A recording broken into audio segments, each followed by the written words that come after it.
الذين يبلغون رسالات الله ويخشونه ولا يخشون أحدا إلا الله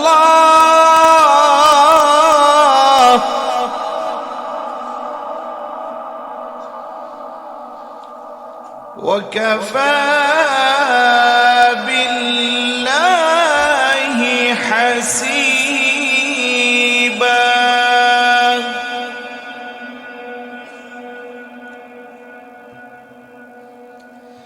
ما كان محمد أبا أحد من رجالكم ولكن رسول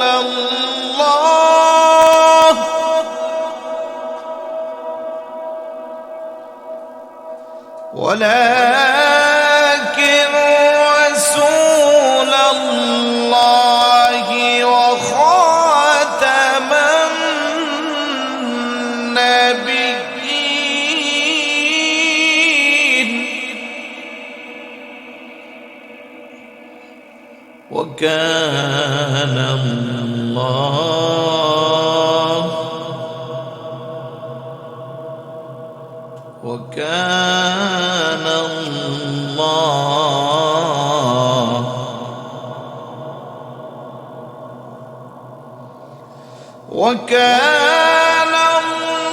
الله بكل شيء عليما.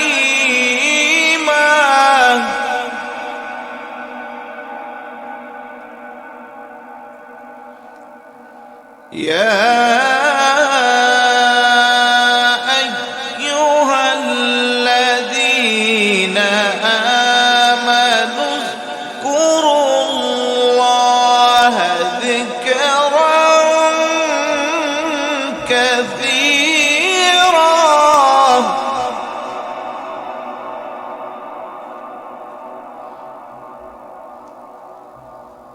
ما كان محمد أبا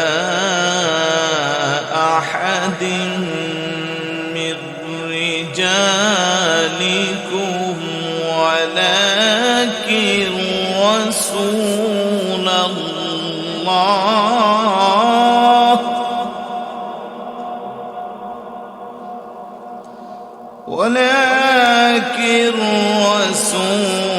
الله وخاتم النبيين وكان الله بكل شيء عليما.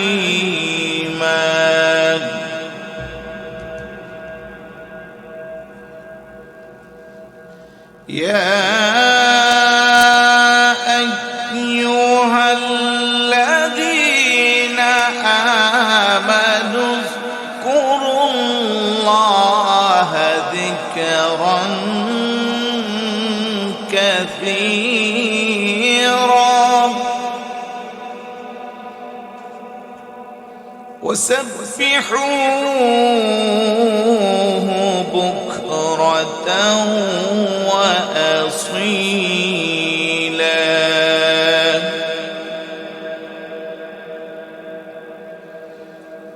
هو الذي يصلي عليكم وملائكته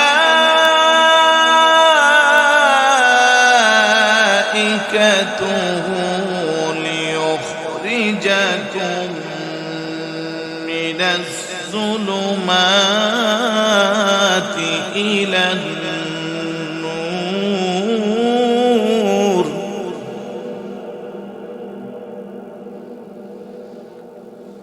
هو الذي يصلي عليكم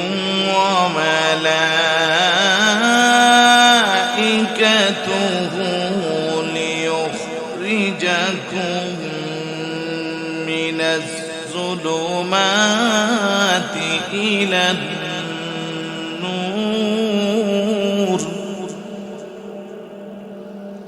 وكان بالمؤمنين رحيما صدق الله العظيم وصدق رسوله النبي الحبيب الكريم مرحبا بالله খারাপ লাগতেছে অনুরোধ ছিল কমিটির যে শুরুতে যেন একটু তেলাওয়াত করা কোরআন তেলাওয়াত যতই শুনবো আমরা ততই ভালো লাগবে যিনি তেলাওয়াত করে ওনার বাহাদুরি না এটা আল্লাহর কালামের বাহাদুরি কথা বলেন ঠিক কি না কোরআন তেলাওয়াত শুনে যদি কেউ বলে আমার ভালো লাগে না বলে ধরে নিতে হবে ইমানে সমস্যা আছে কথা বলেন তো যাই হোক ধৈর্য ধরে বসছেন খুবই কনকনে শীত এটা অস্বীকার করার কোনো সুযোগ কুমিল্লা জেলার ব্রাহ্মণপাড়া উপজেলা নারুচু সরকার বাড়ি কেন্দ্রীয় ঈদগাহ ময়দানে যুব সমাজের উদ্যোগে কবরবাসীর রুহের মাগফিরাত কামনায় ষষ্ঠ বার্ষিক সুন্নি মহাসম্মেলন 2025-26 এর সম্মানিত সুযোগ্য সভাপতি জনাব মোহাম্মদ শাহ আলম সরকার অবসরপ্রাপ্ত সহকারী প্রধান শিক্ষক সহ সভাপতি জনাব মোহাম্মদ আবুল কাসেম সরকার প্রধান অতিথি মোহাম্মদ আরিফুল হক ভুইয়া বিশিষ্ট সমাজসেবক দুলালপুর আলোচনা করেছেন হাফিজ মাওলানা মুফতি শফিউল আলম খান সহকারী শিক্ষক দেওবুক মোহাম্মদিয়া আরবিয়া মাদ্রাসা সোনারগাঁও আলোচনা করেছেন মুফতি উমর ফারুক নোমানী দেবিদ্দার কুমিল্লা আলোচনা করেছেন মাওলানা রশিদুর রহমান সাহেব সহ অসংখ্য বলিত ওলামায়ে কেরাম অতিথিবৃন্দ মাহফিল পরিচালনার দায়িত্বে আছেন মাওলানা নুরুল আলম সরকার সহ সামনে বসা নবী প্রেমিক খলি প্রেমিক মাহফিল প্রেমিক কোরআন সুন্নাহ প্রেমিক আশিক রাসূল ভাইরা পর্দার অন্তর আড়ালের মা ও বোনেরা যুবক আমার সাথী ভাইয়েরা ছোট ছোট কলিজার টুকরারা সবার প্রতি আবার আন্তরিক সালাম আসসালামু আলাইকুম ওয়া রাহমাতুল্লাহি ওয়া বারাকাতুহু সর্বপ্রথম মহান আল্লাহ সুবহানাহু ওয়া তাআলার দরবারে অসংখ্য গুণিত শুকরিয়া যে আল্লাহ দয়া করে মায়া করে মহব্বত করে এই কনকনে শীতকে উপেক্ষা করে আরামের ঘুমকে হারাম করে আল্লাহর ভয় রাসূলের মহব্বত কোরআনের মহব্বত ইসলামের মহব্বত নিয়ে এই গভীর রজনীতে এই আজিমুশান বেহেশতের বাগানে বসার তৌফিক দান করলো সে আল্লাহর দরবারে শুকরিয়া আদায় করা দরকার আছে কিনা আসুন সকলে একবার অন্তরস্থল থেকে সবটুকুন আবেগকে উজাড় করে মহব্বতের সাথে সমবেত কণ্ঠে রাতের এই নিস্তব্ধতাকে বন্ধ করার লক্ষ্যে সিংহের মতো গর্জন দিয়ে চিৎকার করে বলি আলহামদুলিল্লাহ আর একটু জোরে বলি আলহামদুলিল্লাহ সাথে সাথে লক্ষ কোটি দুরূদ ও সালাম জানাই আল্লাহর সৃষ্টি জগতের যিনি প্রথম এবং প্রধান আকর্ষণ সমস্ত নবী রাসূলদের মাথার মুকুট শামসুল হিদায়াত আফতাবে নবুয়ত শাহে রিসালাত আপনার নবী আমার নবী तमाम বিশ্ব জগতের নবী ইমামুল আম্বিয়া আশরাফুল আম্বিয়া সাইয়্যিদুল আম্বিয়া শামসুদ দুহা বদরুদ দুজা নূরুল হুদা নূরুন আলা নূর سيدنا شفيعنا حبيبنا ومولانا محمد صلى الله تعالى عليه وسلم আর কদমে দরুদ ও সালাম যেন আল্লাহ কবুল আর মঞ্জুর করে বলুন আমিন আর একটু জোরে বলুন আমিন কুরআনুল কারীমের 9 নম্বর পারা হিফজুল কোরআনের 16 নম্বর পৃষ্ঠা সূরা আনফালের দ্বিতীয় তৃতীয় চতুর্থ তিনটি আয়াতের উপরে আমি তাফসীর পেশ করব ইনশাআল্লাহ আল্লাহ সুবহানাহু ওয়া তাআলা ইরশাদ করেন ইন্নামাল মুমিনুনা আল্লাযীনা ইযা যুকিরাল্লাহু ওয়াজিলাত কুলুবুহুম ওয়া ইযা তুলিয়াত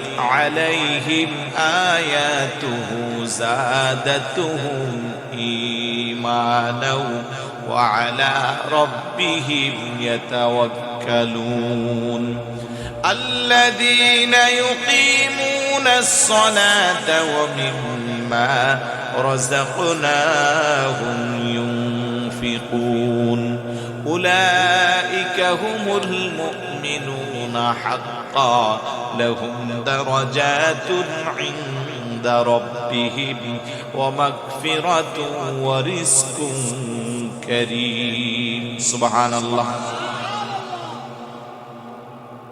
সূরা আনফালের দ্বিতীয় তৃতীয় দুটি আয়াতে আল্লাহ সুবহানাহু ওয়া তাআলা মুমিনদের পাঁচটা বৈশিষ্ট্য বর্ণনা করেছেন আর চতুর্থ নম্বর আয়াতে তার ফলাফল ঘোষণা করেছেন সুবহানাল্লাহ বলবেন না আমি জানতে চাই আজকের মাহফিলে আমরা যারা আসছি বসছি আমাদের ঈমান আছে না নাই আমরা যে মুমিন তাতে কোনো সন্দেহ নাই কারণ আমাদের এই সমস্ত মাহফিলে কোনো অন্য ধর্মের বাইরা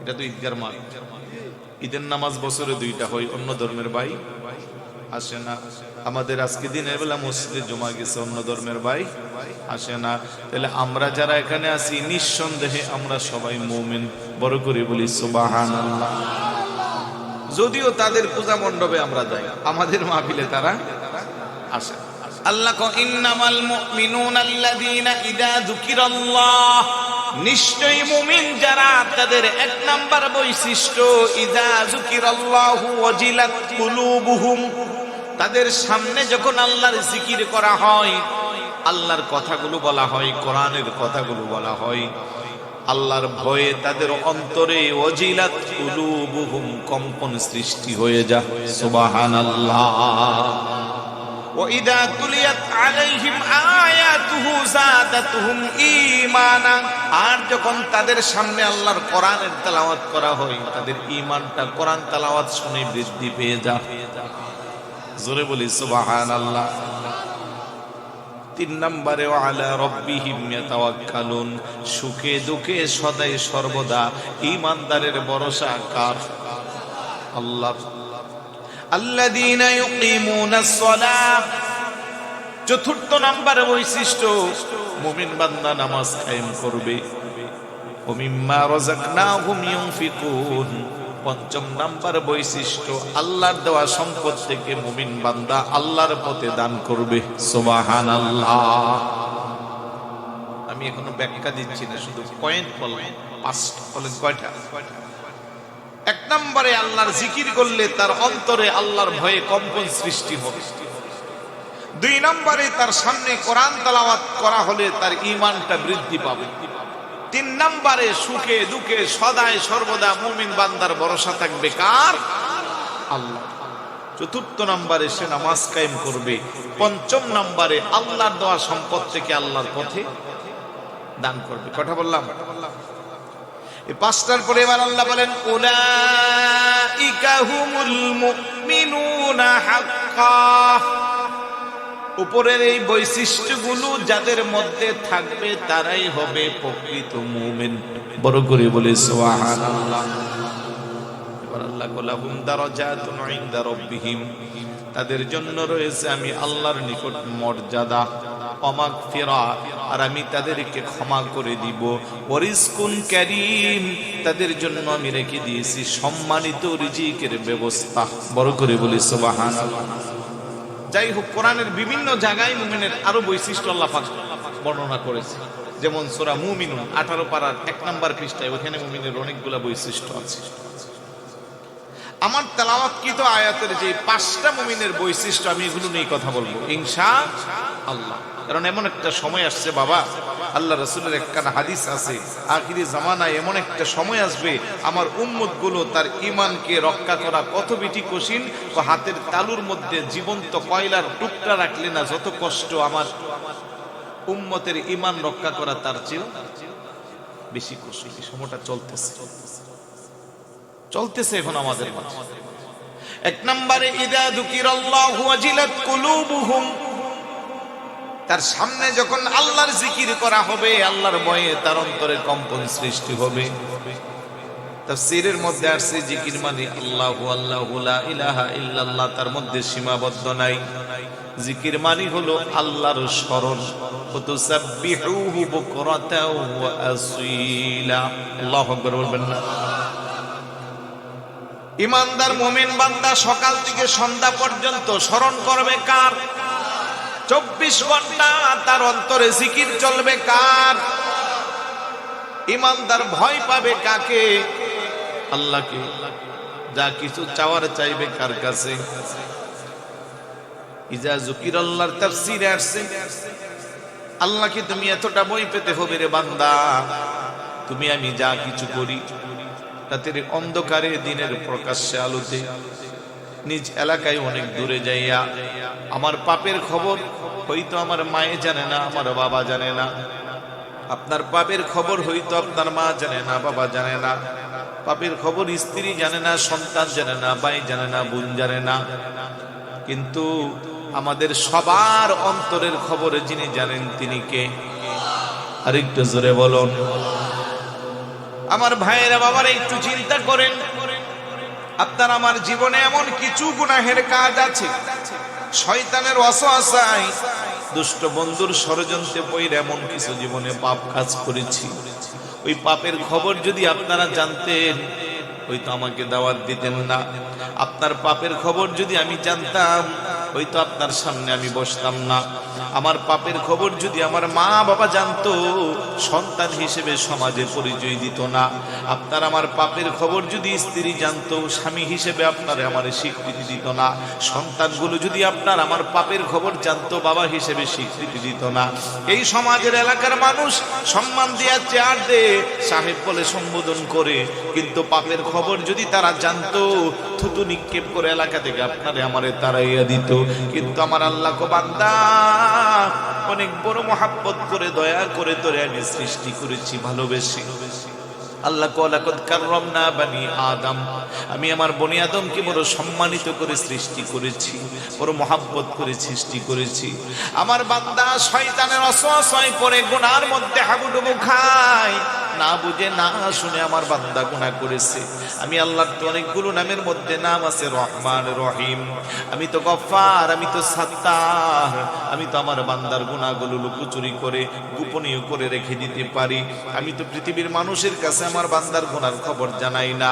আমি আল্লাহ যেহেতু মহব্বত করে বড় দয়া করে বান্দারে বানাইলাম, আমার বান্দা গুনাহ করতে করতে যদি পাহাড় পরিমাণও গুনাহ করে ফেলে, আর যখন সে বুঝবে আমি আল্লাহর কাছে তাওবার মতো যখন সে তাওবা করবে, আমি তার তাওবা যখন কবুল করব, বেগুনা নিষ্পাপ বেগুনা মাসুম বাচ্চার মতো আমার ওই বান্দার মর্যাদা আমি আল্লাহর কাছে বড় করে বলি সুবহানাল্লাহ। কিন্তু আমরা তো বড় নাফরমান, আমরা বড় দয়াবান। এত পাপ করি, এত জুলুম করি, এত অন্যায় করি, গুনাহের কাজ করি, আমার আল্লাহর পক্ষ থেকে নিয়ামত কিন্তু কোনোটা আমাদের জন্য কম নাই। কথা কোন ঠিক কিনা?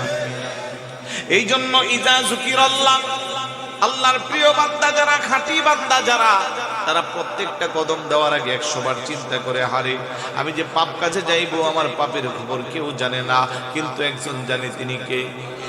আরেকটু জোরে বলুন আল্লাহ। আল্লাহর ভয় যার অন্তরে থাকবে, খোদার ভয়ে যে চুপ হতে অশ্রু দ্বারা ঝরে, জাহান্নামের আগুন হারামে সে চোখেরই তরে। আল্লাহর ভয় নিয়ে মাসির মাথা পরিমাণ যদি বান্দা চোখের পানি ছেড়ে ছেড়ে কান্না করে, আমার নবী কো লা ইয়ালজুন্নার মান বাকা মিন খাশিয়াতিল্লাহ, আল্লাহর ভয়ে যে উম্মতের চোখ দিয়ে মাসির মাথা পরিমাণ পানি বের হবে, ওই বান্দার চক্ষু কোনোদিন জাহান্নামে যাবে না, ওই চোখের ঠিকানা হইবে জান্নাত। বড় করে বলি সুবহানাল্লাহ। আল্লাহ কফালিয়াত হাকি কলিলা ওয়ালিয়াবকু কাসীরা, বান্দা বেশি বেশি কান্না করো, কম কম হাসো। এখন তো ওয়াজের ময়দানে হাসির পাত্র, যে আলোচনা শুনে মানুষ আল্লাহর ভয় জাগ্রত হবে, ওই জায়গায় কৌতুকের মতো হাসির তামাশা বানায় ফেলতেছি আমরা। আফসোস লাগে। আমার ভাইয়েরা বাবারা, ইজা যুকিরাল্লাহর ব্যাখ্যা এসেছে, আপনি যখন সামনের দিকে কদমে দিবেন, পিছনে কদম দিবেন, ডানে যাবেন, বামে যাবেন, দিনে রাত্রে প্রকাশ্যে যা কিছু করবেন, সদাই সর্বদা আপনার অন্তরের মধ্যে একটা কাজ করবে, আমার প্রত্যেকটা কদম, প্রত্যেকটা নিঃশ্বাস, প্রত্যেকটা শ্বাস, আমি যা কিছু করতেছি সব কিছু দেখতেছেন আমার আল্লাহ। বড় করে বলি সুবহানাল্লাহ। তাহলে আপনি তাকওয়ার মধ্যে থাকতে পারবেন, গুনাহের কাজ আপনার দ্বারা কম হবে। আল্লাহর ভয় যখন অন্তরে থাকে, ওই বান্দা গুনাহের কাজ করতে পারে না, তখন আল্লাহর ভয় তাকে সমস্ত কাজ থেকে ফেরত রাখে। কথা কোন ঠিক কিনা? বলবেন হুজুর কি করব, যেদিকে তাকাই সেদিকে শুধু মিথ্যা, চুগলখুরি, গীবত, পরনিন্দা, পরশ্রীকাতরতা, সুদ, ঘুষ আছে না নাই? সকাল থেকে সন্ধ্যা পর্যন্ত শুধু গুনাহের কাজ, আমি কি করব? আমি বলবো মুফাসসিরে কেরাম ব্যাখ্যা দিয়েছেন, আপনি যদি একটা জঙ্গলের মাঝখান দিয়ে হাঁটেন, ওই জঙ্গলের মাঝখানে নিচে হইল ময়লা আবর্জনা, উপরে হইল বিষাক্ত কাঠা, কিন্তু রাস্তা আপনাকে পাড়ি দিয়ে যেতে হবে। এখন আপনি কি করবেন? আপনি বলবেন আমি হাত পা গুটাইয়া কাপড় আলগি দিয়া আস্তে আস্তে করে কদম ফেলবো, যাতে ময়লাও আমার গায়ে না লাগে, বিষাক্ত কাঠার আঘাতও যেন আমাকে না ছুঁতে পারে। ঠিক একইভাবে এই সময়ে যেহেতু চতুর্দিকে শুধু গোনা গোনা গোনা গোনা পাপের কাজ, আপনি আল্লাহর প্রিয় বান্দা হিসেবে আপনি এমন ভাবে চলবেন যেন ওই সমাজের বিভিন্ন গুনাহের কাজ আপনাকে স্পর্শ করতে না পারে, তাইলে আপনি আল্লাহর প্রিয় বান্দা হতে পারবেন। কথা কোন ঠিক কিনা? আমরা সবাই আল্লাহর বান্দা, আমরা সবাই কি? কোনো সন্দেহ আছে? কিন্তু আমাদের মধ্যে কিছু কিছু আল্লাহর বান্দা আছে, তারা বান্দার মধ্যে সীমাবদ্ধ থাকে না। আল্লাহরে খুশি কইরা, আল্লাহরে রাজি কইরা তারা আল্লাহর বন্ধু হয়ে যায়। ছিল বান্দা, হয়ে গেছে বন্ধু। সুবহানাল্লাহ না? কিভাবে হয়? তাদের জীবনী পড়লে দেখবেন তারা 5 ওয়াক্ত নামাজের মধ্যে সীমাবদ্ধ না, তারা ইশরাক করে, আওয়াবিন পড়ে, তাহাজ্জুদ নামাজ কাজা করে না, মিথ্যা কথা বলে না, চুগলখুরি করে না, অন্যের হক নষ্ট করে না, আল্লাহর ভয় নিয়ে নিয়ে তারা জীবন চালায়। আর এইভাবে যখন তাদের জীবন চালায়, তারা বান্দার মধ্যে সীমাবদ্ধ থাকে না। একটা সময় আল্লাহ তার প্রতি যখন খুশি আর রাজি হয়ে যা, তখন অটোমেটিক সে আল্লাহর বন্ধু হয়ে যা। বড় করে বলি সুবহানাল্লাহ। আল্লাহর বন্ধু হওয়ার সুযোগ আছে না নাই? আপনাদের নাই, আমার নাই। আল্লাহ করে বান্দা দুনিয়াতে যদি এক শিল্পপতি বন্ধু বানায়, আরেক শিল্পপতিরে বানা, ঠিক না? এমপি সাহেবে বন্ধু বানাইলে তার সংসদের আরেকটা এমপি বন্ধুরে এমপি বানা। কোটিপতির বন্ধু কোটিপতি হয়, বংশীয় মানুষের বন্ধু বংশীয় মানুষ হয়, শিক্ষিত মানুষের বন্ধু শিক্ষিত মানুষ হয়। আল্লাহ কো বান্দা, আর বন্ধু হওয়ার জন্য আমি টাকার দিকে তাকাই না, আমি দশকেতের দিকে তাকাই না, আমি কার বংশ বেশি, কার জনবল বেশি, হাজার হাজার কোটি টাকার মালিক কে, আমি তার দিকে তাকাই না। আল্লাহ তোমার কাছে কার মর্যাদা কত বেশি? আল্লাহ কো ইন্না আকরামাকুম ইনদাল্লাহি আতকাকুম, যার তাকওয়া যত বেশি আমি আল্লাহর কাছে তার মর্যাদা তত বেশি। আল্লাহু আকবার বলবেন না? ওই তাকওয়াবান ব্যক্তি যদি নারুচু এই এলাকাবাসীর গ্রামের যদি একটা রিস্কাওয়ালা হয়, ঠেলা গাড়ি চালায়, অটো চালায়, ভ্যান গাড়ি চালায়, কিংবা ডেলি লেবার হয়, আল্লাহর বন্ধু হতে কোনো বাধা নাই। কিন্তু আপনার আমার বন্ধু হইতে গেলে কিন্তু পয়সাওয়ালা কম, অল্প দামি মানুষ আমাদের বন্ধু হতে পারবে না। আল্লাহকে আমার বন্ধু হওয়ার জন্য কোনো কিছুই চাই না রে বান্দা। তাকওয়া যদি ঠিক থাকে, আমি আল্লাহর ভয় যদি তোর অন্তরের মধ্যে জাগ্রত থাকে, অটোমেটিক আমি আল্লাহর কাজ করে দিই, একটা সময় আমার বন্ধু হয়ে যাবি। বড় করে বলি সুবহানাল্লাহ। সবার মধ্যে আল্লাহর ভয় আসেনি? কম না বেশি? একটু পরীক্ষা নিব নি? কয়েকজন ইনশাআল্লাহ বলে, সবাই বলেন না? বলেন ইনশাআল্লাহ।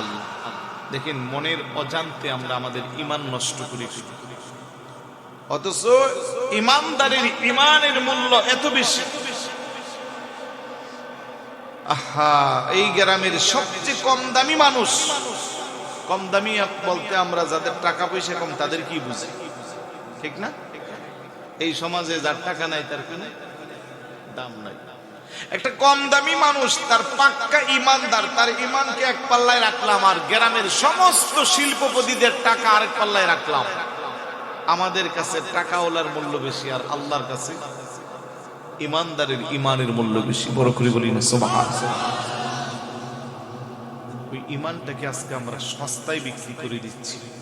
আল্লাহর ভয় একটু অন্তরে রাখতে হবে। কার জন্য জমি বাড়াইবেন, কার জন্য টাকা পয়সা রাখবেন? আজকে আপনি মরে গেলে কালকে কবরে দিব, 3 দিনের পরে আপনার খবরও তো নিত না।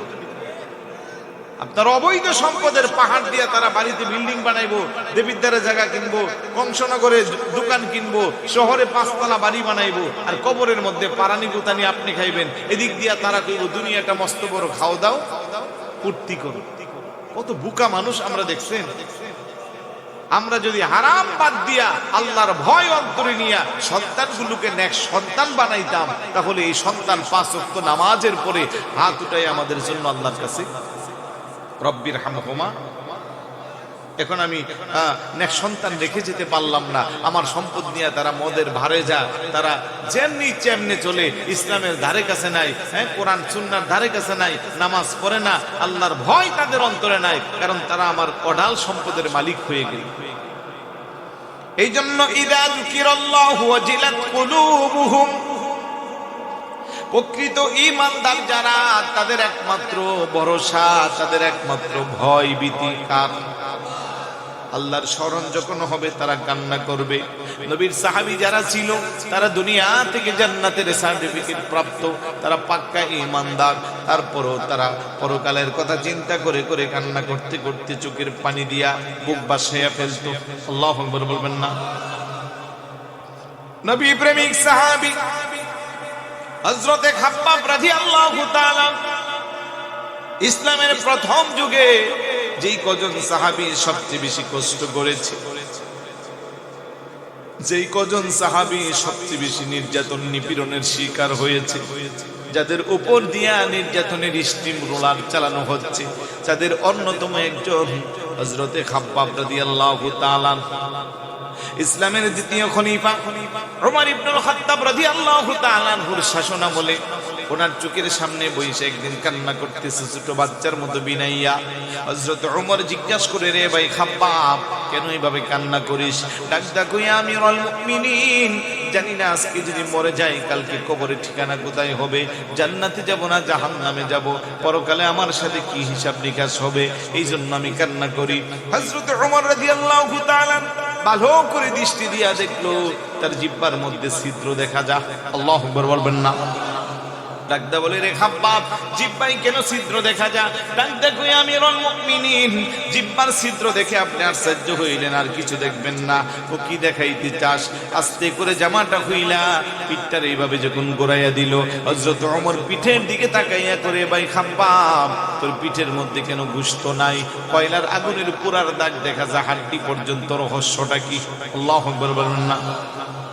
নবীর সাহাবী খাব্বাব রাদিয়াল্লাহু তাআলা কান্নার মাত্রা বাড়াইয়া দেন, কই, আমিরুল মুমিনিন, ইসলামের প্রথম যুগে আমি যখন কালমা পড়ে মুসলমান হয়েছিলাম, নবীকে ভালোবেসে আমি যখন ঈমানদার হয়েছিলাম, এই ছিল আমার অপরাধ। এই কারণে মক্কার কাফের মুশরিক বেঈমানের আমার হাত পা চারটার মধ্যে রশি দিয়া বাঁধতো, আর ঘোড়ার লেজের সাথে আমার রশিটা বেঁধে ঘোড়ার জমিনের মধ্যে চড়াইতো, পাহাড়ের মধ্যে চড়াইতো। পাহাড়ের বিষাক্ত কাঁঠার আঘাতে আমার শরীরটা রক্তে রঞ্জিত হইয়া বেহুশ হইয়া যখন আমি জমিনে পড়ে থাকতাম, তার মনে মনে ভাবতো আমি আর পৃথিবীতে বেঁচে নাই। তখন তারা আমাকে নিক্ষেপ করে চলে যাইতো। কিছুক্ষণ পরে যখন আমার জ্ঞান ফিরে আসতো, আমি আবার আল্লাহর পথে, আল্লাহর মহাব্বতে জীবন চালাইতাম। সুবহানাল্লাহ। আবার তারা আমারে দেখে বলে, খাব্বাব, কি এখনো মনস নাই?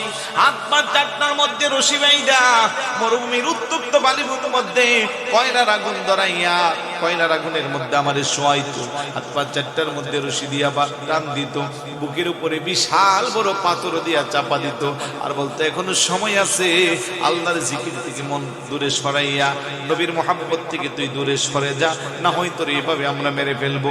তাদের জবাব আমি বলতাম, একবার না দুইবার না, শতবার যদি আগুনে এইভাবে পুরানো হয়, আমার দেহে যতক্ষণ প্রাণ থাকবে আমি আমার আল্লাহর মহাব্বত, আমার নবীর মহাব্বত, আল্লাহর জিকির, নবীর দুরূদ ছাড়ব না। বড় করে বলি সুবহানাল্লাহ। ইয়া আমিরুল মুমিনিন, শুধু তাই না, উত্তপ্ত কয়লার আগুনে আমার পিঠের গোশতগুলো পড়ে যাইত, পাথর দিয়ে বুকে চাপা দিত, আমি নড়াচড়া করতে পারতাম না। একটা সময় তারা যখন নিশ্চিত হতো আমি আর দুনিয়াতে নাই, আমার দেহে প্রাণ আছে না নাই, তারা পরীক্ষা করার জন্য তাদের কানটা আমার জিহ্বার মধ্যে লাগাইতো। ওই মুহূর্ত আমার জিহ্বা থেকে আল্লাহ আল্লাহ আল্লাহ ধ্বনির জিকির বের হতো। সুবহানাল্লাহ।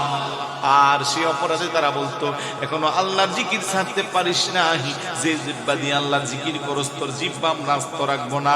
জিহ্বাটাকে টান দিয়া বের করে লম্বা লম্বা খেজুর গাছের কাঁটা দিয়া জিহ্বার মধ্যে ছিদ্র করছে। আল্লাহু আকবার বলবেন না?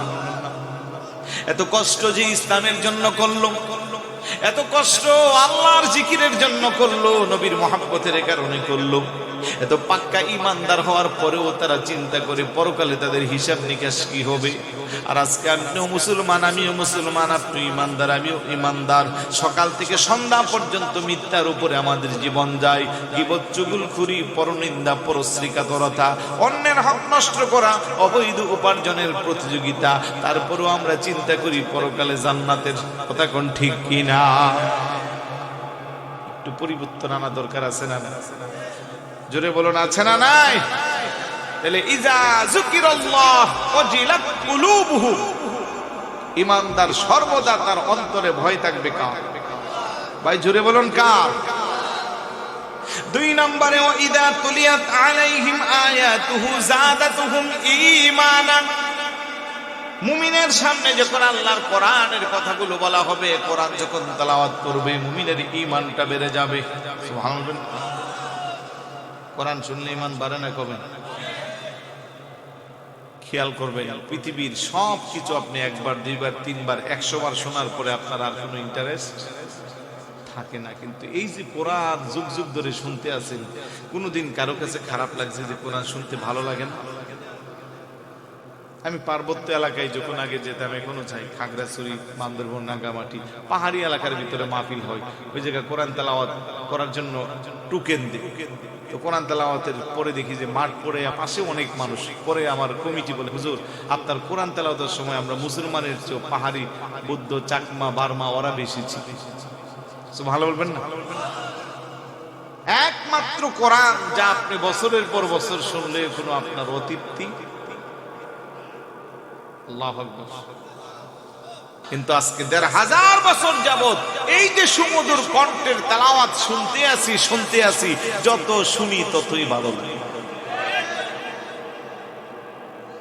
এখানে অনেক মুরব্বী আছে, 40, 50, 60, 70, 80 বছর বয়স। যদি জিজ্ঞেস করি বাবা আপনি নামাজ পড়েন কয় বছর, কেউ বলবে 30 বছর, কেউ 40 বছর, কেউ 50 বছর। আমি যদি বলি যে এই যে প্রত্যেক দিন 5 ওয়াক্ত নামাজের মধ্যে 3 ওয়াক্তের মধ্যে উচ্চ আওয়াজে কেরাত পড়া হয়, যেমন ফজর, মাগরিব, এশা, 2 রাকাত বিশিষ্ট, 3 রাকাত বিশিষ্ট, 4 রাকাত বিশিষ্ট নামাজ, অন্য সূরা, অন্য কেরাত যাই পড়ে না পড়ে, প্রথম 2 রাকাতে এই 3 ওয়াক্ত নামাজের মধ্যে ইমাম সাহেব উচ্চ আওয়াজে সূরা ফাতিহা।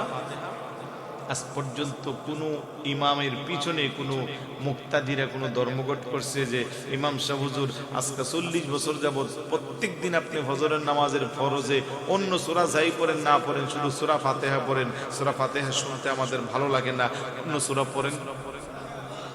আওয়াজ দেন, আছে নাকি? বরং ইমাম সাহেবের কণ্ঠ যেমনই হোক, যেইভাবেই পড়ে, এই যে সূরা ফাতিহা পড়তেছি, শুনতেছি, কোনো অতৃপ্তি লাগে না। আল্লাহু আকবার বলবেন না?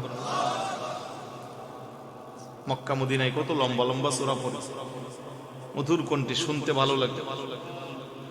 আর আমাদের দেশে যদি সূরা একটু বড় পড়ে, আসর নামাজের পরে মসজিদের সামনে মিটিং দেখো, হুজুর এটারে পাল্টাইলে তিন। হ্যাঁ আসেনি? রোজার মাস আইতেছে, দেখবেন 11 গ্রাম বাজার হোক, আল্লাহ বহুত দিন পরে আল্লাহ আমরা একটা হুজুর মিলাই দিছি। ও কিও ও মাশাআল্লাহ আমরা তারাবি 20 টাকা, এশার, বিতের টিতের সব মিলাইয়া আমরা মাশাআল্লাহ 17 মিনিট লাগছে। আছে না? আহা, মানে যত কম সময়ে পড়বো হুজুর ভালো। কোন দিক দিয়ে আলহামদুলিল্লাহ বললে টান দে, কোন দিক দিয়ে ওলা দল লিঙ্ক বোঝার কোনো সুযোগ নাই। নাম দিছে সূরা তারাবি।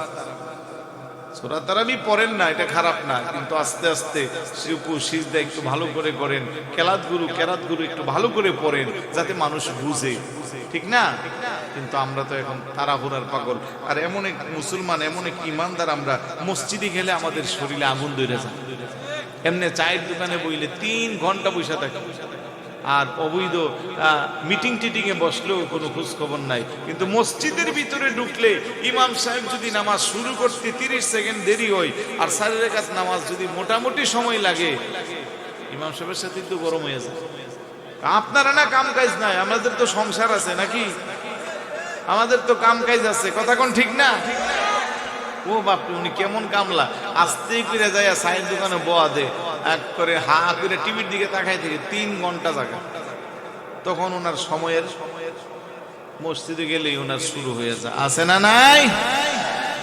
কোরআন এমন এক কালাম, যতই শুনি ততই, কিন্তু আমরা তো সেই বাচ্চাদেরকে কোরআনও শিক্ষা দিচ্ছি না, দুনিয়ার শিক্ষা নিয়ে ব্যস্ত হয়ে গেছি। কার চেয়ে কার ছেলেকে বেশি ইংলিশ শিক্ষা দেওয়া যায়, বিজ্ঞান শিক্ষা দেওয়া যায়, ম্যাথ শিক্ষা দেওয়া যায়। ছোট ছোট বাচ্চাদের মাসিক টিউশন ফি দেওয়া হয় 10,000 20,000, শহরে একটা বাচ্চার পিছনে 50,000, কিন্তু ওই বাচ্চাটারে আরবি পড়াইতে দিলে ভালো একটা টিচার রাখে না, ভালো করে কোরআন তেলাওয়াত শিক্ষা দেয় না। এরকম আছে না নাই? মনে রাখবেন, কাল কিয়ামতের ময়দানে আপনার সন্তান যারা ইংলিশ মিডিয়ামে পড়াইয়া ক্যামব্রিজ অক্সফোর্ড থেকে পিএইচডি হোল্ডার বানাই আনছেন, ভালো করে নামাজ জানে না, রোজা জানে না, কোরআন তেলাওয়াত জানে না, ওই বাচ্চাই আল্লাহর আদালতে আপনার বিরুদ্ধে নালিশ দিবে, আল্লাহ আমার বাবা আমারে ধর্মীয় শিক্ষা দেন। আমার নবী কো খায়রুকুম মান তাআল্লামাল কুরআন ওয়া আল্লামাহু, তোমাদের মধ্যে ওই ব্যক্তি উত্তম যে কোরআন শিখে অন্যকে শিক্ষা দেয়।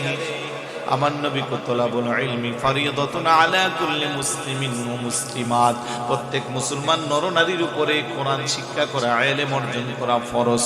তখন ঠিক কি না? আজকে আমরা দুনিয়া নিয়ে পাগল হয়ে গেলাম, সন্তানকে কি করে ইংলিশ শিখাবো? ইংলিশে বক্তব্য দিতে পারলে মা বাবার গর্বে বুকটা ফেটে যায়। কিন্তু এই বাচ্চারা যদি বলি একটু সূরা ফাতিহাটা তেলাওয়াত করে শোনাও, বাচ্চাকে সূরা ফাতিহা কারে কয়? আওয়াজ দেন, আছে না নাই? ভালো ভালো পরিবার, টাকা পয়সার অভাব নাই, দুনিয়ার সর্বোচ্চ অক্সফোর্ড কেমব্রিজ বিশ্ববিদ্যালয় থেকে পড়ায় আনে, কিন্তু সূরা ফাতিহা বিশুদ্ধ করে পড়তে পারে না। ওয়াদা নেন, মনে মনে প্রতিজ্ঞা করেন, বাচ্চাকে ধর্মীয় শিক্ষা দেওয়া দরকার আছে না নাই? আপনি বলবেন যে আমি মোল্লা টোল্লা বানাবো না, আমি বলবো মোল্লা বানানোর দরকার নাই তো। ধর্মীয় শিক্ষা মানেই যে আপনি মোল্লা বানাবেন, মাওলানা বানাবেন, মুফতি মুহাদ্দিস বানাবেন, এইরকম না। ধর্মীয় শিক্ষা দিয়া আপনি ছেলেদের ইঞ্জিনিয়ার বানান, ডক্টর বানান, আপনি বড় বড় সরকারি আমলা কামলার চেয়ারে যারা আছে, অনেক মাদ্রাসার ছাত্র আছে, এবং ঢাকা বিশ্ববিদ্যালয়ে প্রত্যেক বছর 1 থেকে 10-এর ভিতরে মেরিট লিস্টে যারা থাকে বেশিরভাগই মাদ্রাসার ছাত্র। তাহলে মাদ্রাসার যাদের বেসিকটা মাদ্রাসার থাকবে, কোরআন হাদিসের জ্ঞান থাকবে, সে যত উচ্চ চেয়ারে বসবে তার দ্বারা অপরাধ কম হবে, ঠিক না? আমার বন্ধু ঢাকা বিশ্ববিদ্যালয়ের অধ্যাপক আছে, চট্টগ্রাম বিশ্ববিদ্যালয়ে আছে, সরকারের বিভিন্ন সেক্টরে আছে, অনেকে উপসচিব হয়ে গেছে, মারহাবা বলবেন না? ইউনো আছে, ওসি আছে। তাইলে মাদ্রাসার ছাত্ররা কি পিছিয়ে আছে? একটা সময় না স্লোগান দিতেন, মাদ্রাসায় পড়ায়ও না, মাদ্রাসায় পড়লে বাতে মরে।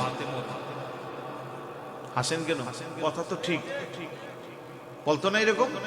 আর বলতো যে এটাও ঠিক, একবারে খারাপ না। আসতেছেন আলহামদুলিল্লাহ। কারণ মাদ্রাসায় পড়লে ভাতে মরে, কথা এটা খারাপ না। যেমন আমারই ধরেন, আমি মাদ্রাসায় পড়ছি, ভাত খাওয়ার টাইম পেয়ে না, পোলাও কুরমা খাই তো শেষ। কথা কোন ঠিক না? কত রকমের ভিআইপি খাবার আল্লাহ বসে আমারে খাওয়াইছে। আর যে সমস্ত মসজিদ নামি দামি দেশে বিদেশে নামি দামি জায়গায় বসতে পেরেছি, মাদ্রাসায় না পড়লে জীবনও এটা সম্ভব হতো। আমি তো নামাজ পড়ে দোয়া করি মা বাবার জন্য, যে আমার মাদ্রাসায় পড়াইছে, যে এই জন্য দোয়া করি। মাদ্রাসায় না পড়লে হয়তো আমি একটা সরকারি চাকরি করতাম, বড় আমলা কামলা হইতাম বা যাই হতাম। যেমন আমার আপন বড় ভাইও বাংলাদেশ বিমান বাহিনীর সিনিয়র ওয়ারেন্ট অফিসারে রিটায়ার্ড হয়েছে। কিন্তু কথার কথা আর কি, ওনাকে চিনে কয়জন? আমি মাদ্রাসায় পড়ছি বিদায় আজকে আপনারা আমাকেও চিনছেন। শুকরিয়া, এটা অহংকার না, গর্ব না। আমি আপনাদেরকে বোঝাচ্ছি, উদ্বুদ্ধ করছি যে আপনার সন্তানকেও আপনি মাদ্রাসায় পড়ান, হাফেজে কোরআন বানান, আলেম বানান। আলহামদুলিল্লাহ বলবেন না?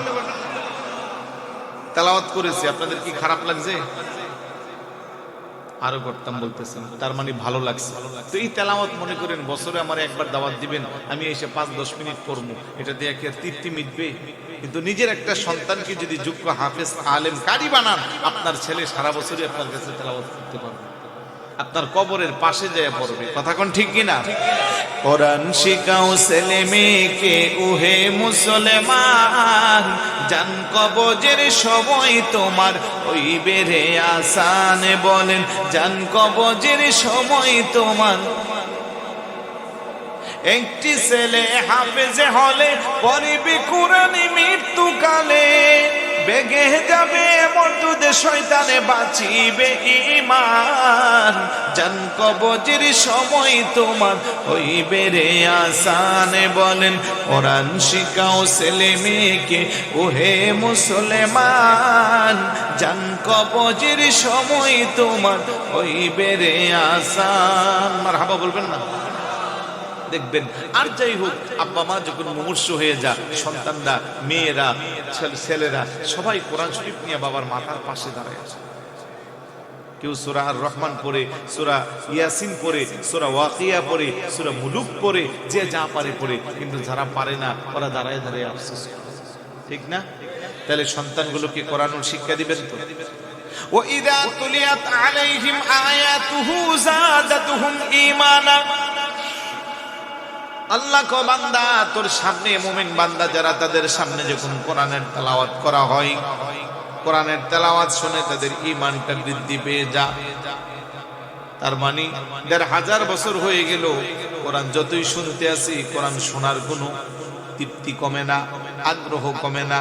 ঈমানদার হইলে যতই শুনে আরো বেশি শুনতে মন চায়। বরং আল্লাহ নিজেই কোরআনে ডিক্লেয়ার দিয়েছেন, ঈমানদার হইলে, মুমিন হইলে আমার কোরআন তেলাওয়াত শুনলে তাদের ঈমান বাড়বে। বড় করে বলি সুবহানাল্লাহ। যুবকদের উদ্দেশ্যে বলবো, যুবকরা তো আসো পিছনে অনেক, অলরেডি অনেকের কানে অলরেডি হেডফোন দেখা যাচ্ছে, আছে না? এইগুলো লাগাইয়া তোমরা বেশিরভাগ গান শুনো, হিন্দি গান, সিনেমার গান, বাংলা গান। এই উঠো না ভাই, বসো। আমি বলবো তোমরা রাতের বেলা বিশেষ করে ঘুমানোর সময় এগুলা লাগাইয়া তোমরা বেশিরভাগ ঘুমাও। তোমাদেরকে আমি বলবো আগামীকাল থেকে রাতের বেলা শুইয়া যখন ঘুম আসবে না, তুমি কোরআন তেলাওয়াত দিয়া, অনেক সুন্দর সুন্দর আলোচনা আছে ইউটিউব, আছে না? আমারও অনেক তেলাওয়াত আছে। বিশ্ববিখ্যাত কারি আব্দুল বাসেত, বর্তমান সময়ের অনেক কারি আছে, তাদের তেলাওয়াত গুলা লাগাই এবার শুনো, দেখবা 10 মিনিটের মধ্যে তোমার ঘুম চলে আসবে। তুমি ঘুমের ওষুধ খায়া চোখে ঘুম আনতে পারো না, কিন্তু যখন কোরআন তেলাওয়াত শুনবা অটোমেটিক তোমার ঘুম চলে আসবে। কারণ শয়তান এসে তোমার মালিশ করে দিবে। তাহলে যদি 10 মিনিট আগে ঘুম পাড়াইতে পারি, তাইলে 20 মিনিট যে কোরআন তেলাওয়াত শুনবে 10 মিনিট শোনাটা বন্ধ হয়ে যাবে। কারণ কোরআনের একটা অক্ষর শুনলে কম করে নেকটা 10টা করে নাকি উপরে 700 পর্যন্ত আল্লাহ সওয়াব দিতে পারে। কথা কোন ঠিক না? তাহলে কি পরিমাণের সওয়াব হইব। এই জন্য শয়তান মালিশ করে করে তোমারে ঘুম পাড়াইয়া দিবে। কিন্তু তোমরা কি করো? বোকার মতো ফেসবুক চালাও, ইউটিউব চালাও, অশ্লীল ভিডিও দেখো, হিন্দি গান শোনো, যেগুলো গুনাহ ছাড়া কোনো উপায় নাই। কিন্তু কোরআন তেলাওয়াত শুনলে তোমার কি সওয়াব হইতো না গুনাহ হইতো? তাহলে কোরআন তেলাওয়াত শোনা দরকার আছে নি? শুনবেন নি সবাই? বয়স্ক অনেকে আছেন, ছোটকালে কাজের ব্যস্ততা, ভালো পরিবেশের কারণে কোরআন তেলাওয়াত শিখতে পারেন নাই। এখন আলহামদুলিল্লাহ অনলাইনে অনেক সেকশন আছে, আপনার ছেলে কোরআন তেলাওয়াত শিখতে পারবেন। আর শিক্ষার কোনো বয়স নাই, লজ্জাও নাই। আপনার মসজিদের ইমাম সাহেবের কাছে আপনি আলাদা থাকি সময় নিয়ে 10 মিনিট করে পড়েন, 2-3 মাসে আপনি কোরআন তেলাওয়াত শিখে যাবেন ইনশাআল্লাহ।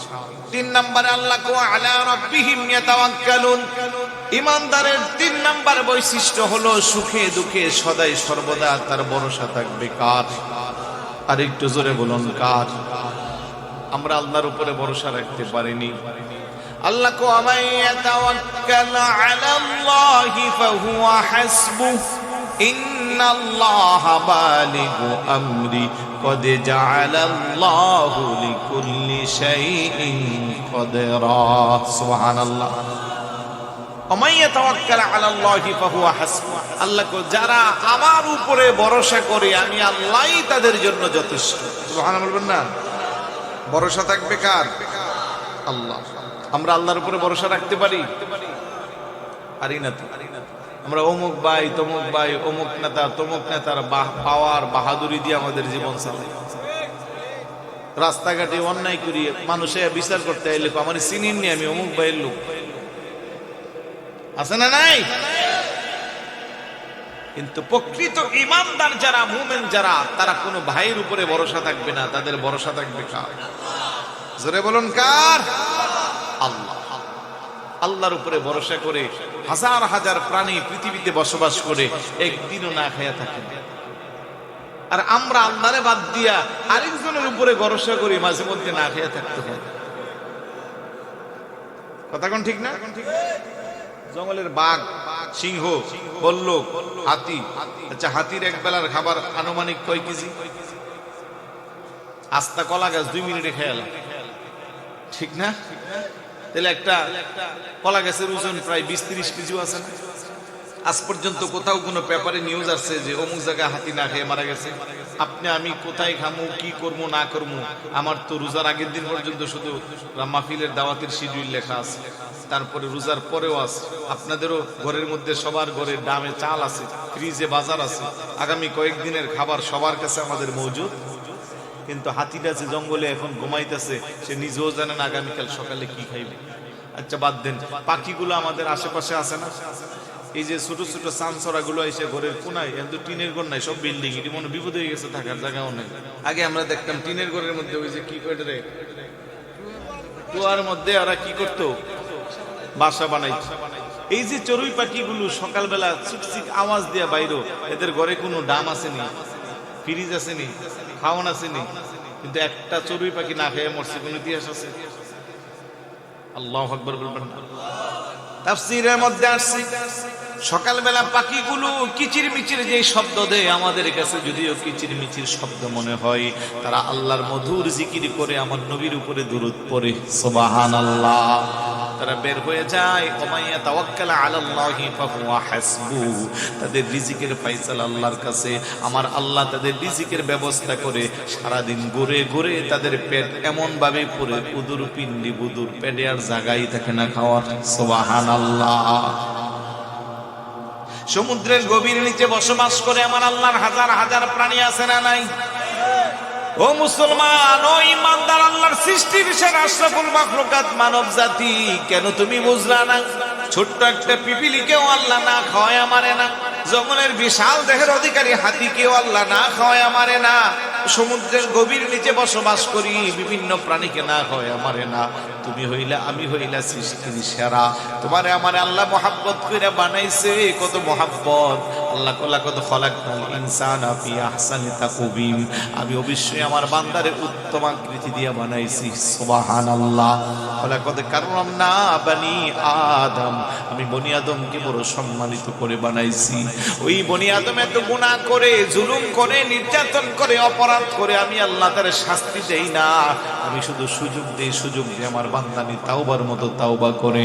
বান্দা 70-80-90 বছর গুনাহের কাজ করে, ইন্তেকালের পূর্বে তাওবার মতো যদি তাওবা করে, আমি আল্লাহর কাছে যদি ক্ষমা চাওয়ার মতো ক্ষমা চাই, তার তাওবা যখন আমি আল্লাহ কবুল করি, আমার নবী কথা ইবু মিনাজ জাম্বি কামান লা যাব্বালাহু, তাওবাকারী ব্যক্তির তাওবা যখন আল্লাহর দরবারে কবুল হয়ে যায়, তার আমলনামায় কোনো গুনাহ তো থাকে না, বেগুনাহ মাসুম নিষ্পাপ বাচ্চার মতো তার মর্যাদা হয়, সুবহানাল্লাহ। এমন মায়ার বান্দারে বুঝি আল্লাহ না খাওয়ায় রাখবো?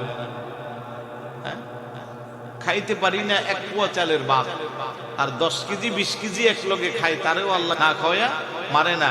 আর আপনার আমার শুধু এক পোয়া চালের ভাতও খাইতে পারি না, তারপরেও চুরি করি, ডাকাতি করি, অন্যায় করি, জুলুম করি, নির্যাতন করি, হত্যা করি, ছিনতাইকারী করি, শুধু পেটের জন্যই তো। তাহলে আমরা কত বোকা মানুষ দেখেন। মুসা আলাইহিস সালাতু সালাম পাহাড়ের মাঝখান দিয়া যাচ্ছে, একটা পুরানো অজগর সাপ, একেবারে বয়স্ক অজগর সাপ, চোখগুলা তার আলো নাই, অন্ধ হয়ে গেছে। আল্লাহর নবীরা কিন্তু বিভিন্ন প্রাণীর ভাষা বুঝি। তো মুসা নবী দেখতেছে ওই অজগর সাপটা বলতেছে, আল্লাহ খুব বেশি খিদা লাগছে, তাড়াতাড়ি আমার খাবার দাও। মুসা নবী আশেপাশে তাকায়, এদিকে খাবারের কোনো ব্যবস্থা নাই। আবার আল্লাহ তো কোনো প্রাণীরে না খাওয়া মারে না, একটু বইসে দেখি আল্লাহ তারে কেমনে খাওয়ায়, সুবহানাল্লাহ বলবেন। কিছুক্ষণ পরে সাপটা আবার উপরের দিকে হাত করে, আল্লাহ বড্ড খিদা লাগছে, তাড়াতাড়ি দাও। মুসা নবী উপরের দিকে তাকা, ডাইনে বামে, আর কুত্তিকের এনে খাবারের তো কোনো ব্যবস্থা নেই। কিছুক্ষণ পরে আবার আল্লাহ দিবানি, তাড়াতাড়ি দাও, আর পারতেছি না খোদা, সুবহানাল্লাহ। মুসা নবী আবার উপরের দিকে তাকাইলাম, দেখতেছি একটা কাক তার পায়ের মধ্যে একটা বিশাল গোস্তের টুকরা নিয়ে ঘুরতেছে। বসার জন্য কোথাও জায়গা পাচ্ছে না। শেষ পর্যন্ত একটা গাছের ডালে বইসা এক পা থেকে আরেক পা টান দিয়ে, মুখ দিয়ে যখন টান দিতেছে, আস্তে করে তার গোস্তের টুকরাটা পইরা গেছে। পইরা নিচে আইসা ওই যে অজগর অন্ধ সাপটা হা করে আছে তার মুখের মধ্যে পড়ছে। সাপটা খাইয়া বলতেছে আলহামদুলিল্লাহ। মুসা নবী কো, আমি এখনই বুঝতে পারলাম যে আল্লাহ আল্লাহর কোন বান্দাকে না খাওয়ায়া, আল্লাহর কোন সৃষ্টিকে আল্লাহ না খাওয়ায়া, আল্লাহু আকবার, একটা অজগর সাপকেও আল্লাহ খাওয়ায়, না খাওয়ায়া মারে না। আর আমরা সৃষ্টির সেরা, আমাদের কি কি না খাওয়ায়া মারবো? কিন্তু আমরা চুরি ডাকাতিও তো ছাড়তেছি না। এই যে রাতের বেলা মাহফিল করে যাই, ঘুমাই না তো, কলজাটা টিউ টিউ করি, কথা কোন ঠিক না? ওদিন ট্যাক্টর থেকে আসতেছি, সামনে 10 গজও দেখা যাবে, বাড়ি নাই, ঘর নাই, কুয়াশা। আর কুয়াশা হইলে তো আল্লাহ দিলে তারা আমরা সেবা যত্ন বেশি করি, কথা কোন ঠিক না? সিম্পলি অনেক বক্তার এরকম হয়েছে। তো দোয়া করবেন আল্লাহ যেন ওই সমস্ত অত্যাচারীদের হাত থেকে আমাদেরকে রক্ষা করে। আর একটু জোরে কোন আমিন। কথাগুলা বলার উদ্দেশ্য হলো, কেন করে? রিজিকের জন্য, পেটের জন্য। অথচ তার রিজিকের ফায়সালা কার কাছে? যদি সে ভরসার মতো ভরসা করতে পারে। একটা সাধারণ মানুষ এরকম ধরেন আমার আলোচনা শুনছে 11 গ্রামে শূন্য। আচ্ছা হুজুর যেহেতু কইছে আল্লাহর উপরে ভরসা করলে করাই হইব, তাহলে এক কাজ করি, আগামীকাল 11 গ্রাম বিলের মাঝখানে যে একটা গাছ আছে না, কথার কথা আর কি, গাছের নিচে সে বইয়ে দিচ্ছে, আল্লাহ তোমার উপরে ভরসা করছে, তুমি আমার খানা দাও। এখন সকালে বইছে রে ভাই, আসর নামাজের পরে গেছে, খানা টানা তো হ্যাঁ কো হুজুর দি কোরআনের আয়াত দিয়ে কইল, ওমাইয়া তাওয়াক্কাল আলাল্লাহি ফাহুয়া হাসবু, আল্লাহর উপরে ভরসা করলে আল্লাহ যথেষ্ট। এদিকে আল্লাহর কোরআন মিথ্যা না হুজুর বানায় কইল, তার মধ্যে একটা সন্দেহ লাগতেছে। ওই দিক দিয়া সকালবেলা এক লোক যাচ্ছে, তখনও দেখতেছে লোকটা এখানে বসে রয়েছে, বিকাল বেলা আসরের পরে বসে রয়েছে। তার মনে হঠাৎ করে বাড়ি দিল, নিশ্চয়ই কোনো আল্লাহর ওলি হইব, ফকির দরবেশ, তারে কিছু খাবার দেওয়া দরকার। তো সে তাড়াতাড়ি বাড়ি যাইয়া বউরে কইতেছে কি আছে, এমন মনে কর তাড়াতাড়ি দাও, আমরা বাইকে খুললে দেব। একজন দরবেশ বসছে, সাধু বাবা বসছে গাছের নিচে, সুবহানাল্লাহ বলবেন না? এখন উনি তাড়াতাড়ি খাবার নিয়ে আইছে, উনি দিয়ে গেছে, পুরা গ্রামে একটা লাইন ধরে গেছে।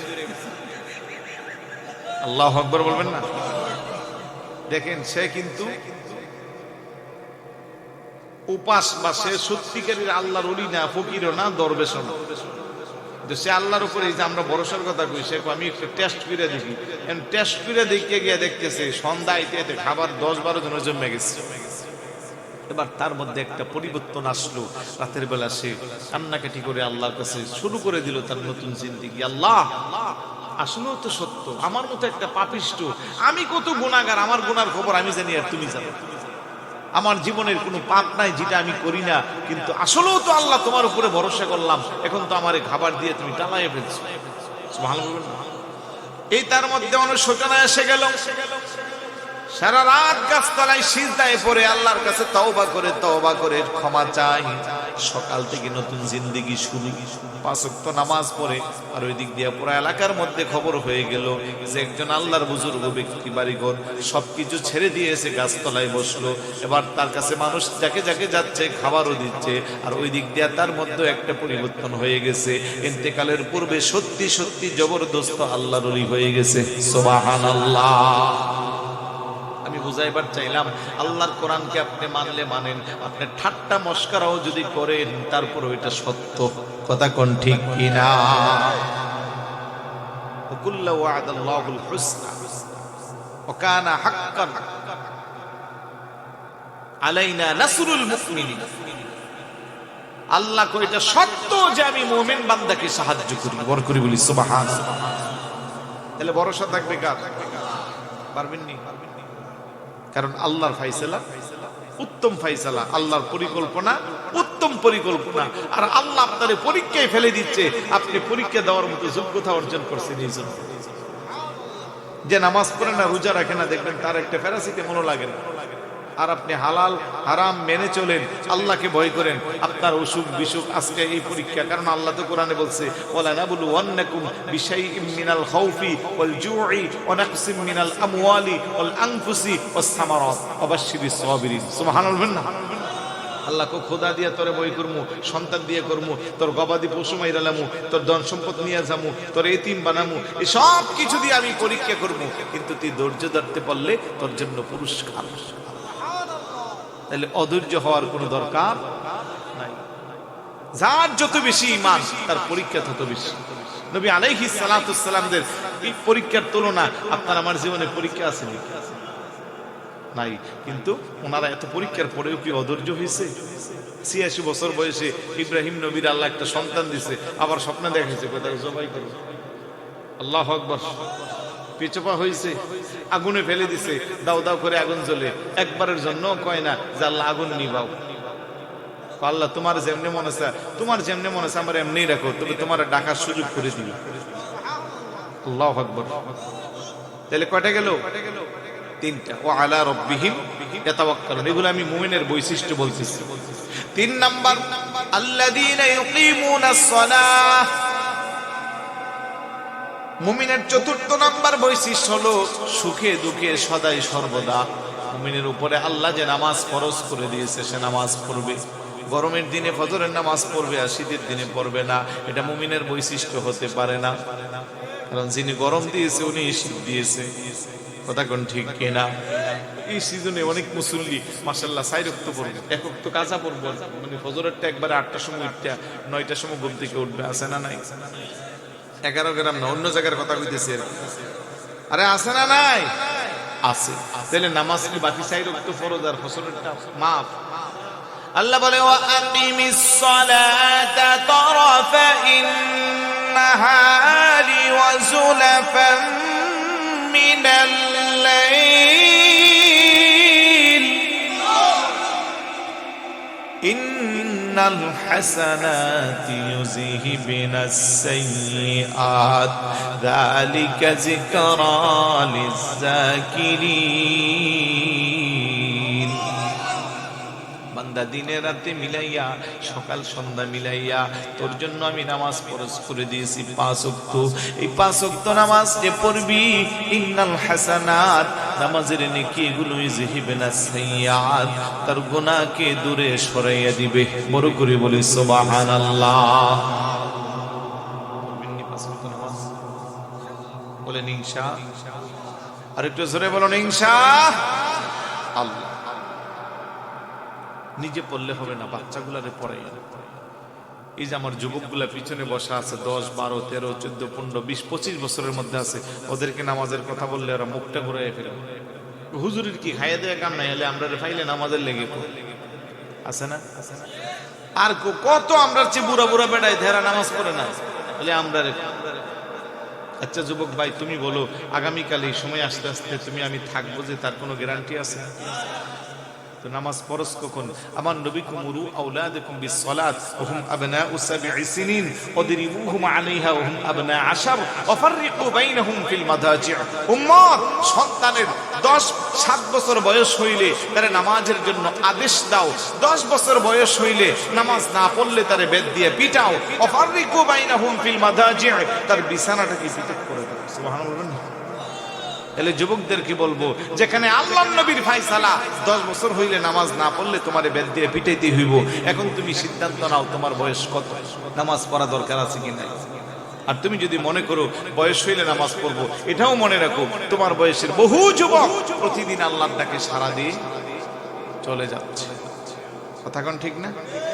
তাহলে কোন উসিলা, কার বয়ে, কার উপর নির্ভর করে তুমি নামাজ থেকে বিরত থাকবা? বরং তুমি যদি নামাজ আদায় করো, তোমার দুষ্ট বন্ধু তোমার থেকে দূরে সরে যাবে।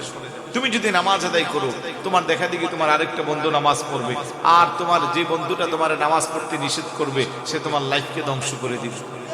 আজকে যুবকরা সবচেয়ে বেশি মোবাইলের আসক্ত, তারপরে আস্তে আস্তে গ্রামে গঞ্জে নেশা জাতীয় দ্রব্য চলে আসছে, ইয়াবা খুব বেশি পরিমাণের চলতেছে। আওয়াজ দেন। আর এই নেশা জাতীয় দ্রব্য সেবন করে ওরা মস্তিষ্ক বিকৃত হয়ে যাচ্ছে। মার কথা শুনে না, বাবার কথা শুনে না, মুরব্বীর কথা শুনে না, বড়দেরকে সম্মান করে না। আমরা রাস্তায় টিচার দেখলে রাস্তার পাশে যাইতাম, এখন টিচাররা মান সম্মান বাঁচায় ওদের কাছ থেকে আলাদা দিয়ে চলে। ঠিক না? জাতির শ্রেষ্ঠ সন্তান শিক্ষক, আজকে আমরা তাদের মর্যাদাই দিতে পারছি। আমরা দেখছি টিচার প্রাইমারি স্কুলের আর ছেলে এখন বিসিএস ক্যাডার, তারপরেও টিচার দেখলে দুজানু হইয়া দাঁড়াইয়া পায়ে ধরে কদম মুছে করছে। হ্যাঁ, আর এখন টিচারের সামনে দিয়ে সিগারেট টান দিয়ে দোয়াটা ছেলে দিয়েছে। জীবনকে যদি সাজাতে চাও আদব লাগবে, আদব বড় দামি জিনিস। আমার ভাইয়েরা বাবারা, এই জন্য নামাজ আদায় করতে হবে। মুমিনের 4 নাম্বার বৈশিষ্ট্য নামাজ পড়া। সর্বশেষ আল্লাহ মিম্মা রাযাকনাহুম ইউনফিকুন। আর নামাজ শুধু নিজে পড়লে হবে না, নিজে পড়বেন, পরিবার পরিজনকে পড়াবেন। মা বোনদেরকে বলবো আপনারাও নামাজ পড়বেন। আল্লাহর নবী কো মুরু আওলাদাকুম বিসসালাত ওয়া হুম আবনাউ 7 সিনিন ওয়াদরিবুহুম আলাইহা ওয়া হুম আবনা 10 ফাররিকু বাইনাহুম ফিল মাদাজি। আর মহিলাদের জন্য আমার নবী কল মারআতু ইযা সাল্লাত খামসাহা وصامت شهرها وأحصنت فرجها وأطاعت زوجها يدخلون الجنة أي أبواب شاءت। চিৎকার করে বলি সুবহানাল্লাহ।